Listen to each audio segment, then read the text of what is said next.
Welcome back to Global Lens. India has hit out at Pakistani Army Chief Asim Munir over his latest nuclear threats. The External Affairs Ministry called it nuclear sabre-rattling and said India will not bow down to nuclear blackmail. Munir made the comments in the US while addressing the Pakistani diaspora. He said that if Pakistan faces an existential crisis, it would take half the world down. He also threatened to target any Indian infrastructure on the Indus River. This is Munir's second US trip in 2 months. Back in June, President Donald Trump hosted him for a private lunch and credited him with diffusing tensions after the Pahalgam terror attack. Trump even claimed to have averted a nuclear war. However, India has maintained that there was no third party involved in the ceasefire. Field Marshal Munir's visit comes at a time when India and the US are going through a rough patch due to Trump's steep tariffs. To discuss what Islamabad and Washington's growing engagement means, joining us on the program is Sharat Sabharwal, former Indian ambassador to Pakistan. Ambassador Sabharwal, how do you see the strong statement taking down the world with us coming from Pakistani Field Marshal Asim Munir from US soil? He's giving the nuclear threat. It seems that another transactional relationship is developing between Pakistan and the United States. As you may know, that they have had phases of transactional relationship in the past also, during the Cold War, during the Afghan Jihad against the Soviet forces in Afghanistan, and then again during the war on terror. Some such phase is developing. Now, this person feels emboldened by the attention that he's getting from the United States. As you know, this is his second visit in less than 2 months. Last time he was hosted to a lunch by President Trump. So I'm not surprised that, and he's given to, these kind of hyperboles and intemperate statements.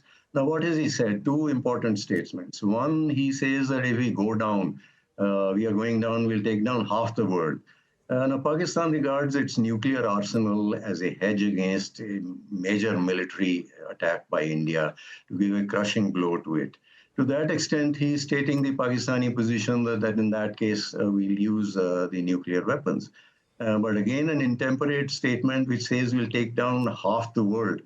And then he talks of bombing Indian hydroelectric projects on western rivers, that is Indus, Jhelum, and Chenab, not realizing that if he does that, all the areas which are under Pakistan's occupation on the other side, downstream, will get inundated.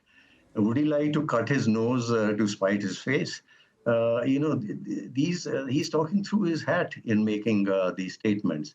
Then I may add that Pakistan flaunts its nuclear arsenal from time to time, and that's what he seems to be doing. But important thing is that he's encouraged to do so now by the American attention. Yeah.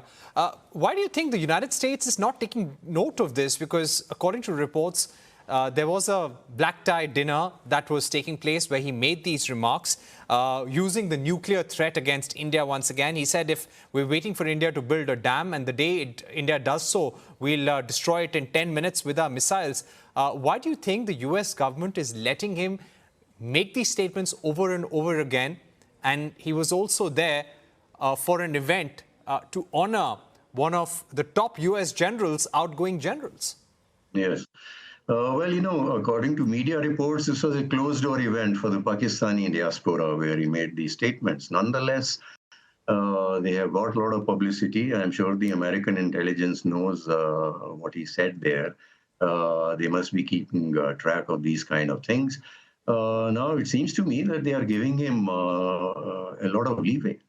A lot of leeway, again, because of that transactional relationship. We don't know what exactly underlies that relationship, but if you wish, I could explain some possible factors. Right. Please go ahead, sir.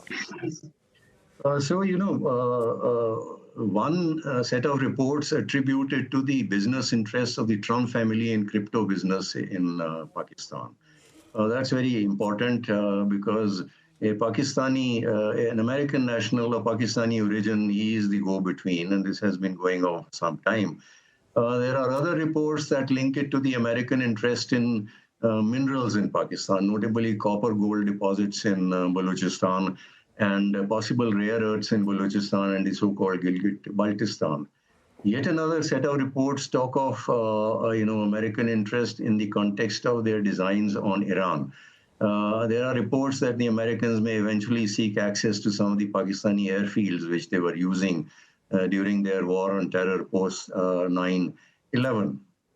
And then, of course, President Trump has spoken of oil exploration and large-scale oil production in Pakistan, possible exports to India. Now, some of these things he says to rile India and to exert pressure in the context of the trade war. So these can be ignored.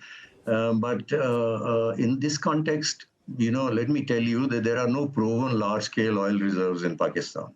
There are reports of some reserves offshore off the Makran coast of Pakistan. There are estimates of large-scale shale gas and oil reserves, but all these need to be explored, developed, and then exploited. Ambassador, you made some very important points, sir. But how does India now deal with its threat? What is happening is that with every conflict, Pakistan is raising the threshold. Both India and Pakistan raising the threshold. And here you have the Pakistani army chief speaking about nuclear threats, nuclear saber-rattling. MEA saying this has become Pakistan's stock in trade. And this raises questions of integrity of nuclear command and control in the Pakistani state, where the military is increasingly hand in glove with the terrorists. What are the long-term dangers now for India? Look, that concern has been there for a long time, that terrorists get access to these weapons, etc., etc. My own impression is that they have a good control over these weapons. So, it's the army that would decide, if and when to use them. I don't think they will use them lightheartedly, although they like to flaunt them during each phase of a crisis with India, to arouse the anxieties of the international community and invite third-party intervention. And that has been happening time and again, as you have seen. I don't think we can, prevent two sovereign countries from developing the kind of relationship that they wish to develop. I gave you some factors because of which, the Americans may be trying to do it now. All that we can do is, the problem, of course, is that, each time there is a transactional relationship, Pakistan feels emboldened to be more adventurous towards us. But all that we can do is to keep a close eye on the developments, on possible flows of, financial assistance again from the Americans or armaments, etc., etc. And then see how to take it on from there. At the moment, because of our own problems with the United States on this trade and Russian oil issue, etc., etc., I don't know how much leverage we have to raise this issue and point it to them. But I'm sure our diplomats will do that. But a close eye needs to be on this. Right. And what is the larger worry here? Is there now a strategic pivot by the United States towards Pakistan? Look, for the moment, as I said, these have been transactional relationships. They never had strategic congruence. The Americans thought their relationship with Pakistan was one thing. The Pakistanis used it for another thing. For example, during the Cold War, they thought it was against the Soviet Union. But the Pakistani used all those armaments against India. So no strategic congruence. It is all a transactional relationship. First of all, we have to see where it goes, all those factors that I mentioned. If it is in the context of their ongoing problems with India, and they are trying to, talk of this relationship a little more to exert pressure on India, we should discount that. We should take it in our stride. We have seen this happening earlier. That should pass off, at some stage when their own relationship with us, things are sorted out. If and when they are sorted out, I'm sure they will be one day. But if they really are sincere about all these things, oil exploration, etc., as I said, it's not going anywhere. So we have to see, where it all goes. Right. Ambassador Sabharwal, Yes. we're also seeing Prime Minister Modi, he will be visiting China later this month. Now, China actively supported Pakistan in Operation Sindoor. This has now been repeatedly made clear by different officials in different platforms. This also came up during DGMO talks as well between India and Pakistan. How will India now deal with this? There's one thing to deal with Pakistan directly, and the second, to have a China act actively supporting Pakistan in wartime against India. And perhaps this is the first time when we've seen such active collusion. How do you think this is going to be addressed in the room when Prime Minister Modi and President Xi sit down? Of course, there are informal economic sanctions that China has been imposing through rare earth magnets. But the largest support for China large support to Pakistan by China, how will this be addressed?